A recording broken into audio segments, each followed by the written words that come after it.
about 10 days after 9/11, I went through the Pentagon and I saw Secretary Rumsfeld and Deputy Secretary Wolfowitz. I went downstairs just to say hello to some of the people on the Joint Staff who used to work for me, and one of the generals called me in. He said, "Sir, you got to come in. You got to come in and talk to me a second." I said, "Well, you're too busy." He said, "No."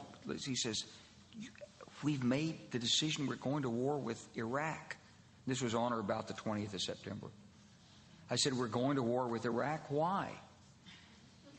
He said, "I don't know." He said, "I guess they don't know what else to do."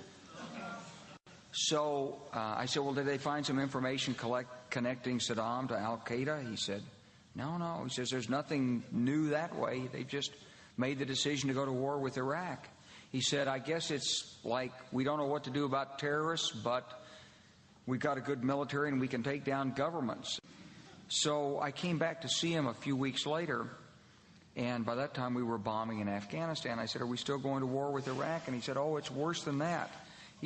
He reached over on his desk, he picked up a piece of paper, and he said, I just got this down from upstairs," meaning the Secretary of Defense's office today, and he said, "This is a memo that describes how we're going to take out 7 countries in 5 years, starting with Iraq and then Syria, Lebanon, Libya, Somalia, Sudan, and finishing off Iran."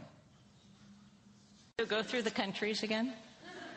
Well, starting with Iraq, then Syria and Lebanon, then Libya, then Somalia and Sudan, and then back to Iran.